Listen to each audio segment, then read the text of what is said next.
Nunca imaginei que uma simples aposta mudaria minha vida para sempre. Era uma noite comum e estávamos todos entediados. Entre risos e provocações, alguém sugeriu que eu entrasse na casa abandonada no fim da rua. É só uma casa velha, pensei. Não havia nada de extraordinário nela, exceto os boatos de que era amaldiçoada.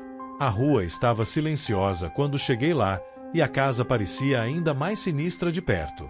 Suas janelas eram olhos vazios e a porta, levemente entreaberta, me convidava a entrar. Hesitei por um momento, mas a curiosidade venceu. Empurrei a porta, que rangeu como um gemido, e passei para o outro lado. O interior estava mergulhado em sombras. O cheiro de madeira úmida e mofo invadiu minhas narinas e o piso rangia a cada passo. Passei os olhos pelos móveis cobertos de poeira e os retratos desbotados nas paredes. Eram fotos antigas de pessoas que pareciam me seguir com os olhos. Eu tentava me convencer de que era tudo fruto da minha imaginação, mas então ouvi um som. Era baixo, como um choro abafado, vindo de algum lugar acima de mim. Meu coração acelerou, mas meus pés, teimosos, me levaram até a escada. Ela parecia ameaçar desabar a cada passo que eu dava. No andar de cima, o corredor estava ainda mais escuro. A única luz vinha de uma porta entreaberta no final. Parecia um convite ou uma armadilha. Me aproximei devagar, cada passo ecoando como um tambor. Quando alcancei a porta, hesitei antes de empurrá-la. Dentro do quarto, o ar era mais frio. O espaço estava vazio, exceto por uma cadeira no centro. Ao lado dela, havia um espelho antigo. Quando olhei, meu reflexo parecia errado. Ele estava lá, parado, mas seus olhos não eram meus. Havia algo de vivo e ameaçador neles. De repente, senti um toque no meu ombro. Me virei rapidamente, mas não havia ninguém. Meu reflexo, porém, continuava olhando para mim, agora com um sorriso que eu não estava fazendo. Recuei para longe do espelho, mas tropecei na cadeira e caí no chão. Enquanto tentava me levantar, ouvi uma risada baixa, quase infantil, mas carregada de malícia. O som parecia vir de todos os cantos da sala. Corri para fora, descendo as escadas apressadamente, mas os degraus pareciam nunca acabar. Cada vez que olhava para trás, via uma sombra me seguindo. Quando finalmente alcancei a porta, ela estava fechada. Tentei abri-la desesperadamente, mas ela não se movia. Foi então que ouvi passos atrás de mim, lentos e deliberados. Não quis olhar, mas senti a presença se aproximando. Uma voz suave, quase sussurrada, falou próximo ao meu ouvido. Você acha que pode simplesmente sair? Meu corpo inteiro gelou, e minha visão escureceu por um instante. Quando voltei a mim, estava do lado de fora, na calçada, com os amigos me olhando, rindo. Demorou, hein? Disse um deles. Eu não respondi. Só queria sair dali. Mas algo estava errado. Meu braço tinha marcas que não estavam lá antes, como dedos queimados na pele. Perguntei se eles tinham visto algo, mas riram, achando que eu estava brincando. As noites seguintes foram piores. Toda vez que fechava os olhos, via o reflexo sorrindo para mim. Sempre que estava sozinho, ouvia aquela risada baixa. E o pior, as marcas no meu braço estavam aumentando. Os médicos dizem que é algum tipo de alucinação ou estresse. Eu gostaria de acreditar neles.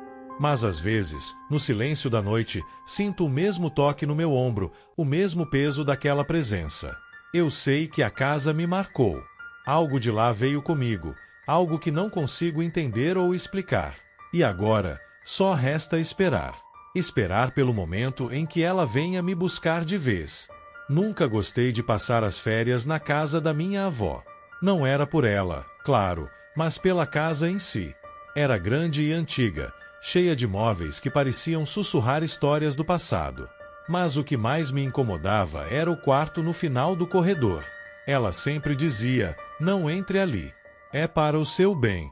Aquilo só aumentava minha curiosidade. Na última vez que fui visitá-la, a sensação de desconforto parecia ainda mais intensa. Durante o dia, tudo parecia normal. Mas à noite, aquela casa parecia respirar, com estalos e ruídos que faziam minha pele arrepiar. Naquela noite, algo mudou. A curiosidade me venceu. Esperei até que a casa estivesse em silêncio, o único som sendo o tic-tac constante do relógio na sala. Eu sabia onde ela guardava as chaves.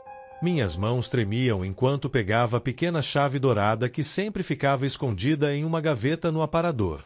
Caminhei pelo corredor, que parecia mais longo e escuro do que durante o dia. Quando cheguei à porta do quarto, hesitei por um momento. A madeira parecia fria ao toque, quase pulsante. Respirei fundo e girei a chave. Assim que abri a porta, um cheiro forte e peculiar me envolveu. Era algo entre madeira velha e flores apodrecendo. O quarto era escuro, com sombras profundas que pareciam se mover sozinhas. No centro, uma cadeira de balanço oscilava levemente. Fui atraído para dentro, como se algo estivesse me chamando. A única luz vinha de um espelho antigo encostado na parede. O vidro estava embaçado, mas refletia algo que eu não conseguia identificar. No chão, uma boneca de porcelana estava caída. Seus olhos brilhavam de forma estranha na penumbra. Peguei a boneca, e foi então que ouvi o som. Primeiro, pensei que fosse o vento, mas logo percebi que era um choro baixo e contínuo. Meu coração acelerou. Olhei para o espelho novamente e senti o sangue gelar. Meu reflexo estava olhando diretamente para mim e piscou. Dei um passo para trás, mas a porta havia se fechado. Tentei abri-la, mas parecia trancada por dentro. O choro ficou mais alto, agora misturado com sussurros. Por que você veio? A voz era baixa, mas cada palavra parecia ecoar dentro de mim. A cadeira de balanço começou a se mover de forma violenta, como se alguém invisível estivesse sentado nela. O espelho começou a rachar, mas antes que quebrasse completamente, meu reflexo deu um sorriso perturbador. Não era o meu sorriso. Senti algo tocar meu ombro, frio como gelo. Me virei rapidamente, mas não havia ninguém ali. Quando olhei para o espelho de novo, meu reflexo já não estava mais lá. No entanto, algo estava vindo do espelho, uma sombra amorfa que se aproximava lentamente. Com um último esforço desesperado, bati na porta. Para minha surpresa, ela se abriu. Corri para fora do quarto, tropeçando pelo corredor. O som do choro e os sussurros me seguiram até que bati a porta da cozinha atrás de mim. Minha avó veio correndo, assustada com o barulho. Ela não perguntou nada, apenas me puxou para longe do corredor. Eu não consegui dormir naquela noite, e na manhã seguinte, ela trancou o quarto novamente, como se nada tivesse acontecido. Desde então, tenho pesadelos com aquele espelho e o sorriso perturbador. Mesmo agora, de volta à minha casa, ouço o som de uma cadeira de balanço e, às vezes, aquele choro baixo e constante. Minha avó diz que estou imaginando coisas, que a casa é velha e cheia de histórias. Mas eu sei que não. Algo está vivo naquele quarto, algo que não pertence a este mundo. E sinto que, de alguma forma, ainda está me observando.